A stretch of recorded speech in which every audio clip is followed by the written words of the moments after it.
Bonjour, bonjour, j'espère que tu vas bien aujourd'hui et on va avoir une histoire tellement édifiante, avec tellement d'enseignements là-dedans.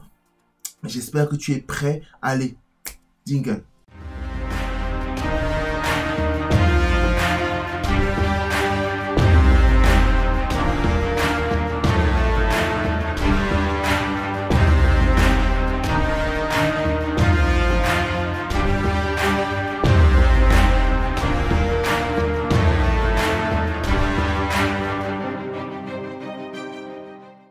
Bonjour, bonjour, c'est Edmond Yangma, président d'Invariablement Roi, et une société qui aide les hommes à se surmonter les différents challenges de leur vie, les challenges personnels, les challenges financiers, les challenges familiaux, les différents challenges qu'ils peuvent avoir. On les aide dans 3 domaines particuliers au niveau du mindset. Quel est le système de pensée que tu dois arborer pour surmonter tes soucis, tes challenges?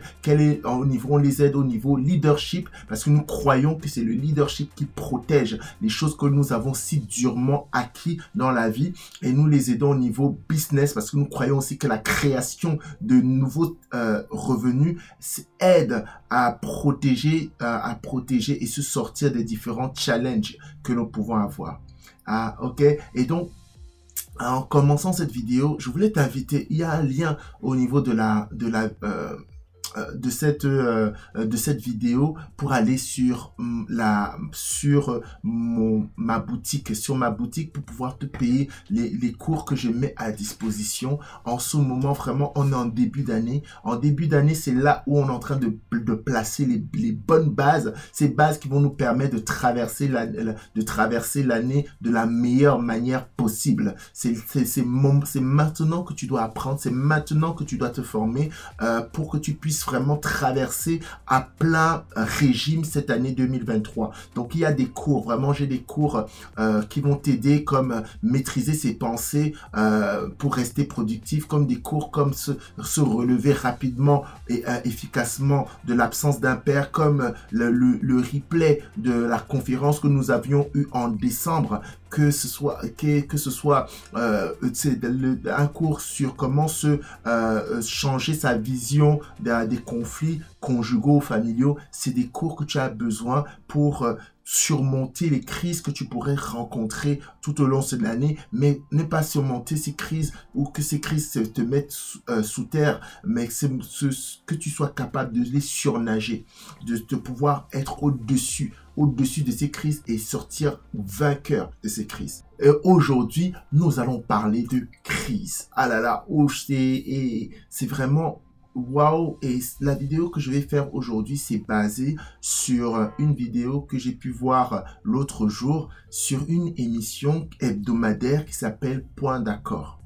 Point d'accord, pour te peindre un tout petit peu le contexte, c'est un endroit où une personne qui a un problème qu'il n'arrive pas à résoudre, un problème qu'il a avec une autre personne, et cette personne n'arrive pas à résoudre ce problème. Ce problème est tellement difficile qu'il n'arrive pas à résoudre ce problème avec cette personne ou ces personnes.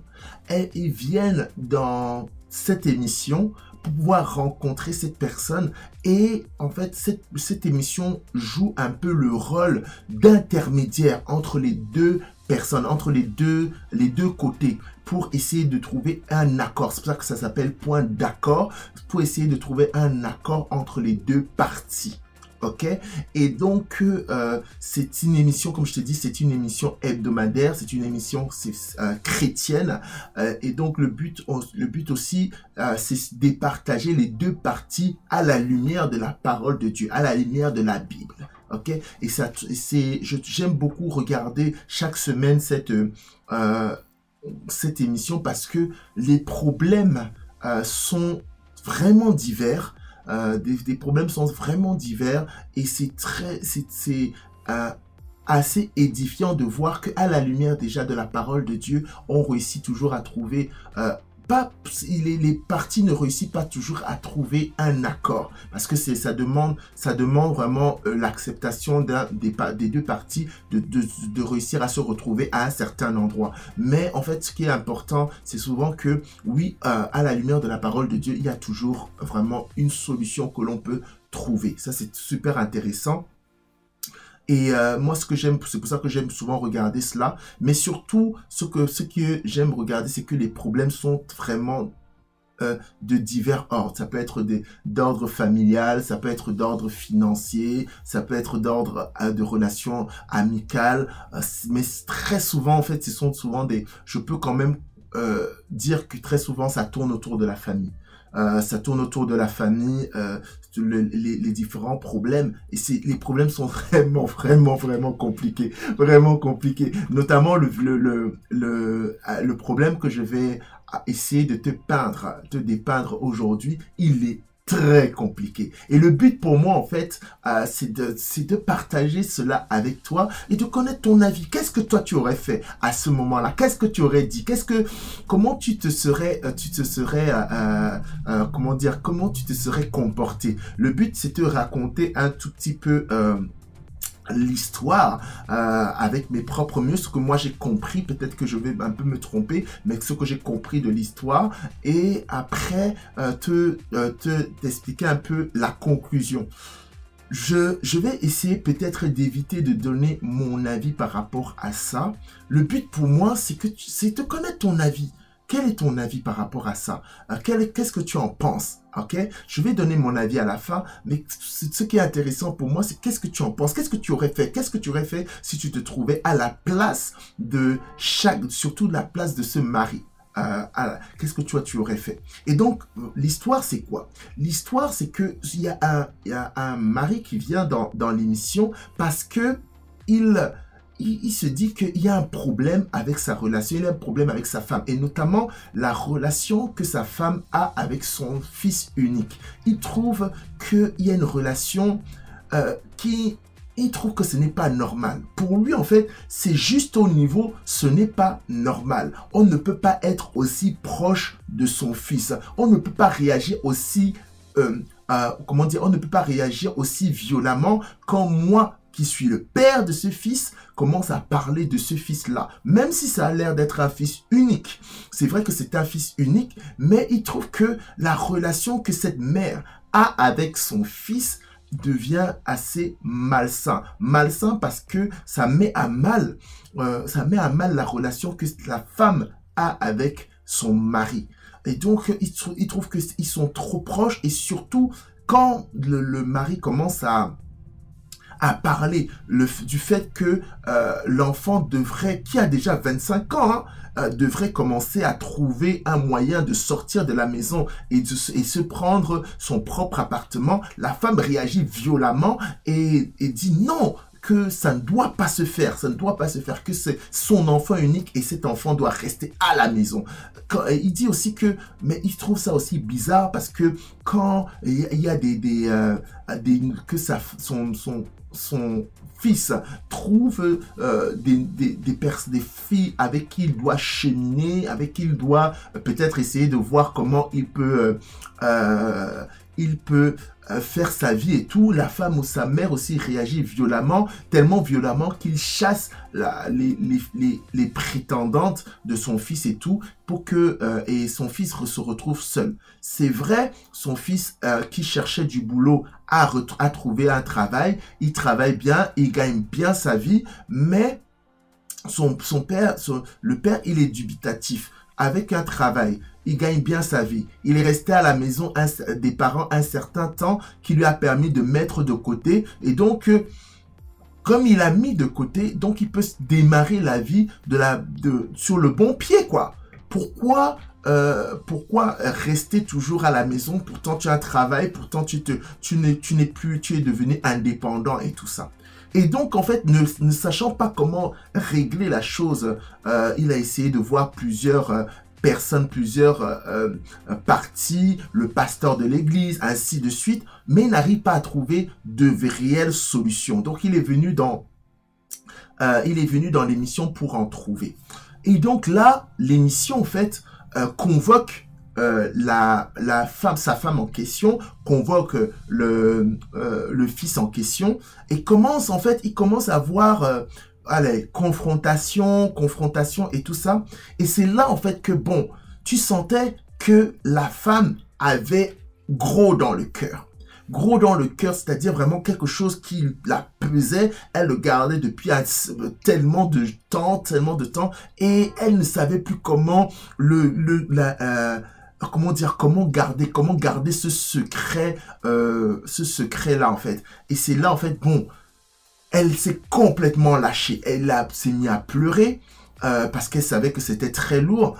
Et elle s'est lâchée. Et donc, l'histoire, c'est que la femme en question, voyant que son fils avait des difficultés de trouver du travail, elle est partie, pas qu'elle est partie, il y a une femme au niveau de l'église qui l'a approchée, lui disant que mais elle devrait aller voir un marabout, un féticheur et tout, dans cette histoire.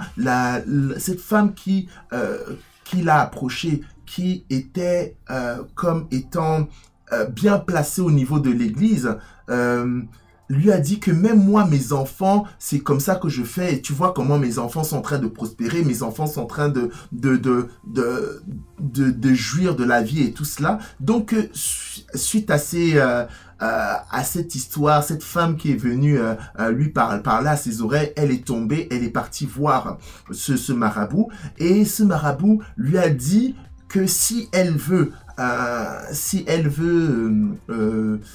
que son fils prospère, bah, il va falloir qu'elle couche avec son fils. Tu as bien entendu, qu'elle couche avec son fils. Ah, je suis sûr que bah, tu trouves ça dégoûtant. Je t'avoue que il y a des parties de cette vidéo que j'ai pas pu voir parce que pour moi, c'était juste choquant. Qu'elle couche avec son fils et elle dit qu'au départ, c'était repoussant, mais entre guillemets, pour le bien de son fils, pour que son fils trouve du travail, elle est partie et elle a fait des avances à son fils. Son fils a d'abord repoussé à un certain moment et après son fils a commencé à coucher avec sa mère. Oui, je sais, c'est pas facile à entendre. Il a commencé à coucher avec sa mère. Et le truc, en fait, c'est que c'est pas une seule fois. Ils ont fait ça continuellement parce que la femme dit que le marabout lui a dit que dès qu'elle arrête de le faire, son fils allait perdre du boulot. Et donc, encore sous le jargon pour le bien de mon fils, j'ai continué. Et donc, pourquoi elle se battait pour que son fils ne quitte pas la maison? Parce qu'il ne fallait pas qu'elle quitte la maison, parce qu'il fallait qu'elle continue ce qu'elle était en train de faire. Imagine-toi le mari quand il entend. Ce mari, il s'est levé peut-être 5 fois pour dire « Non, je ne veux plus entendre ». Mais il fallait que l'animateur était là. Il faut que vous vous calmez. Il faut que le pu sorte. Il faut que tout ce qui est dans son cœur sorte. Il faut que la vérité sorte. Mais la vérité était très, très, très, très lourde. Pour faire une histoire courte, la longue histoire courte et tout, donc après s'être vidé comme ça et tout, bah maintenant, il y a la vérité, le père qui est venu, il y a la femme qui a raconté son histoire, donc là maintenant, il faut trouver un accord.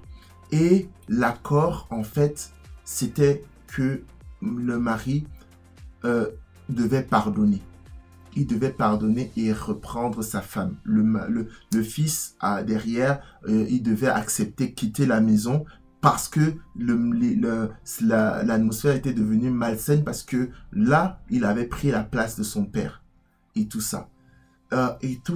Et donc, le mari, lui, il est parti plutôt sur... Et lui, le mari a accepté, en fait. Et il est parti sur pardonner sa femme.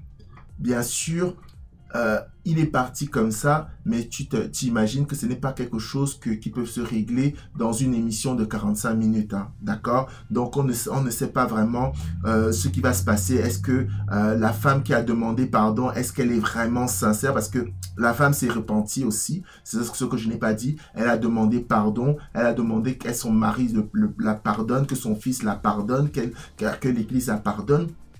Et le mari a dit, si elle est sincère, je suis prêt à la pardonner. Imaginons, voilà, ok, imaginons qu'elle est sincère. Ne partons pas sur d'autres, n'extrapolons pas. Imaginons qu'elle est sincère. Imaginons qu'elle se repent. Mais imaginons que vraiment là, elle a décidé et qu'elle ne refera plus jamais cela. Est-ce que malgré cela, si tu as toute cette assurance-là, est-ce que toi, tu pardonnerais à cette femme? Est-ce que tu reprendrais cette femme qui n'a pas fait que te tromper? Elle t'a trompé avec ta progéniture. C'était un truc, en fait, après quand tu la vois, c'est elle, tu vas voir comment elle a couché avec ta progéniture. Comment tu t'y prendrais? Est-ce que toi, tu pardonnerais? Est-ce que toi, tu pardonnerais? Ça, c'est une très puissante question. Et donc, maintenant, je vais te donner une clé. La clé qui a été utilisée pour trouver un accord et qui est pour trouver le pardon.